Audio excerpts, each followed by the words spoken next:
Pessoal, então continuando aí a nossa aula 7 sobre planejamento e controle e dando continuidade aí ao item 4, que versa sobre atividades de planejamento e controle. Então a primeira, nós falamos sobre carregamento. Então vamos para a segunda, que é a questão do sequenciamento. O que é sequenciamento? Em que ordem fazer? Então, assim, se a primeira versava sobre quanto fazer, que já é uma decisão difícil, então vamos pensar em que ordem fazer as coisas, qual é o processo que deve ser seguido. Então, eu vou trabalhar com vocês aqui, mostrar para vocês 7 formas, tá? Existem mais em outras literaturas sobre produção e operações. Tem uma regra interessante que eu gosto de trabalhar também, que é a regra de Johnson. Se depois quiserem pesquisar na internet, é uma forma de sequenciamento bastante interessante. Mas nós vamos trabalhar com essas 7 aqui, que é restrições físicas, prioridade ao consumidor, data prometida, LIFO, FIFO, operação mais curta primeiro e operação mais longa primeiro. Vamos ver cada uma delas em detalhes, começando por restrição física. Então, a primeira é sobre restrição física, lembrando, sequenciamento, a ordem que as coisas devem ser feitas. O livro tem alguns exemplos interessantes, mas, por exemplo, o sequenciamento baseado em restrições físicas leva em consideração a natureza física dos materiais. Por exemplo, eu vou trabalhar com tingimento de roupa. Então, o que acontece? Quando você está tingindo a roupa, esse é um exemplo do livro, você não pode colocar o preto primeiro. Por quê? Você tem uma restrição física. Uma vez colocado o preto, a cor não volta mais ao normal. Então, você tem que ir com cores mais leves primeiro para você chegar na tonalidade que você quer. Ou seja, há aí uma restrição física dos materiais. Outra forma de sequenciamento, né, levando em consideração a restrição física, construção de um prédio. Fica mais fácil, né, esse exemplo. Não tem como você construir as paredes sem antes ter feito a fundação. Você tem uma restrição física nisso aí. Há outro exemplo aí da produção de papel, por exemplo, equipamento. Não tem como você já trabalhar de forma específica a produção do papel sem antes ter retirado a celulose da madeira. Né? Então, tudo isso, a restrição física leva em consideração um ato físico do material que vai ser produzido. E por isso eu preciso de seguir uma ordem estritamente específica já. Não tem como eu sair dessa ordem, levando em consideração, obviamente, uma restrição física. Este é um caso interessante que o livro traz, que são passageiros de linhas aéreas podem ser sequenciados. Um exemplo específico de restrição física, que assim a gente vê que a todo momento essas linhas aéreas elas mudam a forma de sequenciar as pessoas para ir colocando dentro das filas. Dê uma olhada nesse caso e vocês vão ver o quanto é interessante cada um desses métodos que são colocados aí no caso, o convencional, o método Willman e o Stephen. Segunda forma de sequenciamento, prioridade ao consumidor. Né? Então, assim, tipicamente usada quando há muitos pequenos clientes e alguns clientes muito grandes e importantes. Então, assim, esse tipo de sequenciamento ele pode abaixar o desempenho e a produtividade da operação, mas muitas vezes ele precisa ser feito.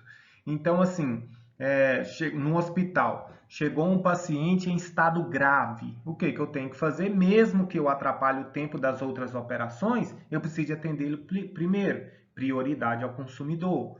Se eu chego num banco, uma pessoa idosa, ele vai cortar toda a fila. Então, o que eu tenho que fazer? Mesmo que isso atrapalhe as outras operações, isso inclusive é colocado em lei. Eu tenho que dar prioridade àquele consumidor. E esse segundo interessante fala clientes muito grandes e importantes. Em um banco, por exemplo, né, você tem lá uma carteira de 100 clientes e um cliente representa 70% daquela carteira. Se ele chegar lá no banco, ele tem que ser atendido primeiro? Sim, ele tem que ser atendido primeiro, né? Porque aquele é um cliente muito importante, mesmo que isso gere insatisfação nos outros, que saibam que ele foi atendido primeiro. Então, assim, essa questão tem que ser colocada em xeque, porque dar prioridade ao consumidor, ou por uma questão de receita, ou por uma questão legal, ou por uma questão ética, inclusive, ela precisa de ser colocada no sequenciamento. e os processos de produção e operações têm que pensar nisso. Aí um exemplo, como eu disse para vocês, de prioridade ao consumidor, vamos começar do 5 para o 1. Então, assim, foi feita uma triagem não urgente, pacientes cujas condições não são verdadeiros acidentes ou emergência. Então, ele pode ir para o final da fila. Padrão, casos padrão sem perigo ou angústia, vai ficando para o final. Urgente, pacientes com problemas sérios, mas em condições aparentemente estáveis. Muito urgente, pacientes com doenças sérias ou feridos cujas vidas não estão em perigo imediato. E, por final, ressuscitação imediata. O paciente precisa de tratamento imediato para preservar sua vida. O que acontece? Essa prioridade ao consumidor, neste caso aqui, um caso de segurança, né, um caso de risco. Então, evidentemente, você tem que sequenciar com base em prioridade ao consumidor. Isso em um hospital. Tá? Então, de novo, o sequenciamento vai depender do tipo de operação e do tipo do negócio que você está inserido. Terceiro, sequenciamento com base na data prometida. Este talvez o mais simples deles, né? O que significa dizer? Se o cliente chegou, você fez um contrato, seja ele verbal, seja ele escrito e assinado, se você prometeu entregar em uma data, você não pode, você empresa, né, não pode, em hipótese alguma, postergar essa data. Tá? Porque isso vai gerar insatisfação, isso vai gerar atrito, vai gerar processos litigiosos na justiça que podem trazer problemas não só para a imagem da organização, mas também problemas financeiros. Então, isso tem que ser levado em consideração. Ou seja, se a minha empresa ela trabalha com sequenciamento de data prometida, independentemente do cliente, do tipo de cliente que ele seja, um cliente mais rico, mais pobre, com a demanda maior, com a demanda menor, com maior capacidade de compra, com menor capacidade de compra, se eu fecho data prometida, eu não posso depois ficar ligando para o cliente, olha, você pode esperar mais uma semana, porque isso vai gerar muito tipo de insatisfação. Quais os tipos de negócios que trabalham com isso, com data prometida? Geralmente negócios que trabalham com alto nível de reputação, né? Que sempre cumprem o que é prometido. Por exemplo, aí, uma Xerox vai frequentemente perguntar quando as cópias são requeridas e sequenciar o trabalho de acordo com essa data. E isso também minimiza atrasos. Se você trabalha sempre com data prometida e cumpre, você minimiza atrasos de outros tipos de negócio que você está fechando mais para diante. Próximo tipo de sequenciamento, LIFO, por que esse nome, né? Last in, first out. O último a entrar é o primeiro a sair. Olha que coisa interessante. Então, o último a chegar é o primeiro a ser atendido, o último a entrar é o primeiro a sair. Existe esse tipo de sequenciamento? Sim. Né? Por exemplo, se você pegar uma descarga de um elevador, você entra no elevador lotado. Então, o último a entrar no elevador é o primeiro a sair daquele elevador. Um exemplo aí que está na figurinha, uma cegonha de carro, por exemplo. O último carro a entrar na cegonha é o primeiro a sair. Tá? Então, você tem esse tipo de sequenciamento. Ele é interessante ser usado nos negócios? Isso vai depender muito do tipo de negócio. Geralmente, quando você tem algum tipo de restrição de espaço que ele é usado. Por quê? Porque ele pode trazer efeitos adversos na rapidez e confiabilidade da entrega. Se algum consumidor, por exemplo, vou fazer isso com o consumidor, o último a entrar é o primeiro a ser atendido. Se os outros consumidores descobrirem que você está fazendo isso, isso pode gerar desconfiança na sua entrega e pode gerar algum tipo de prejuízo no futuro. Tá? Então, tem vários exemplos disso aí no livro, traz alguns também, inclusive esse do elevador é do livro. Então, é um tipo de sequenciamento que ele é mais específico e que deve ser usado em casos também específicos. Em contrapartida ao LIFO, tem o FIFO, que é o mais comum, First In, First Out. O primeiro a entrar, o primeiro a chegar, é o primeiro a sair. Então, todos os exemplos de fila, né? Então, o primeiro a chegar é o primeiro a ser atendido. Né? Então, um exemplo aí, o escritório de emissão de passaporte da Polícia Federal. O primeiro a fazer o requerimento é o primeiro a ser atendido. E esse pode ser visto como, na maioria dos casos é assim, né? Uma compra num fast food. O primeiro da fila ali é o primeiro a ser atendido. Então, pode ser visto como uma forma justa e é o que é mais utilizado aí na maioria dos negócios. Ah, em produto, por exemplo, produto na gôndola, que os repositores colocam. O primeiro a ser colocado é o primeiro a sair, por causa do tempo da data de validade dele. Se eu retirar o último a ser colocado, que tem uma data de vencimento maior, isso pode acarretar prejuízo para a organização.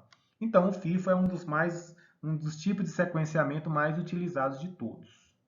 Então, o penúltimo, operação mais longa primeiro. Então, vamos pensar que eu sou um advogado e eu tenho aqui o exemplo, 5 tipos de processos que estão caminhando concomitantemente.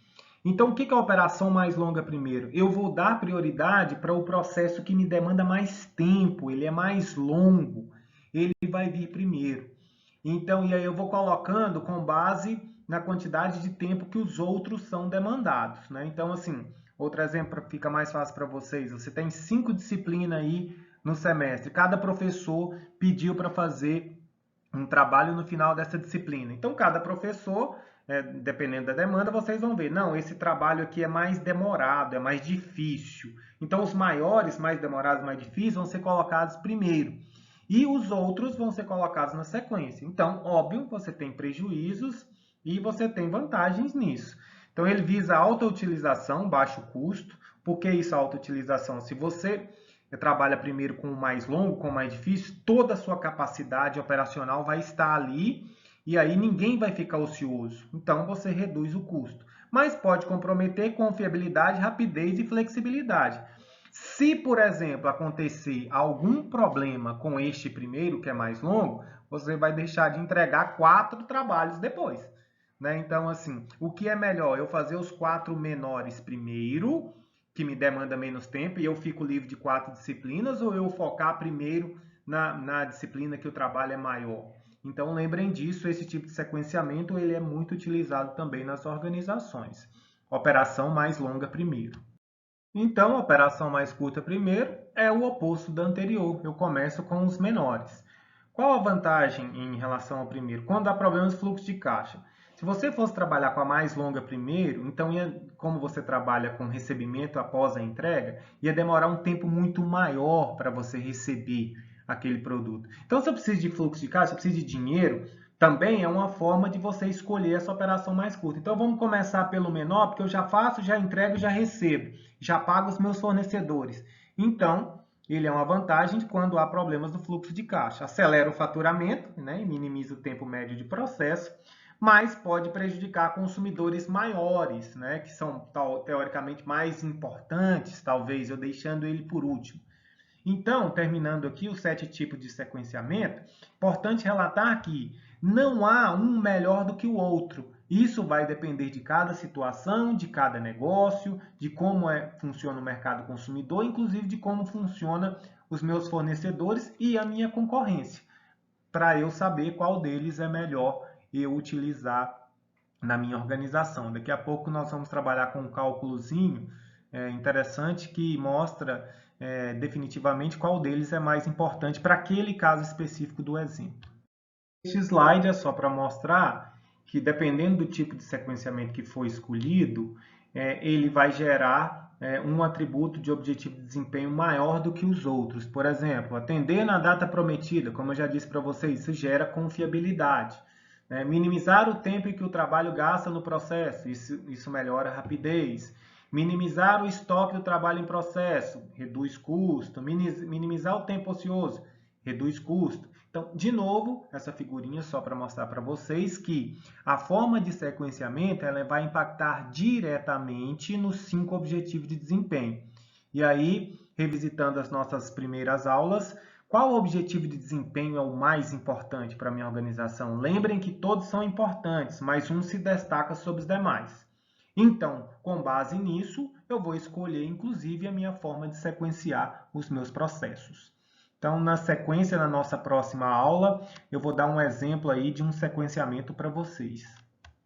Então, pessoal, é isso. Nos encontramos aí no nosso próximo vídeo, já com um exemplo de qual é o melhor tipo de sequenciamento utilizar para determinada ocasião.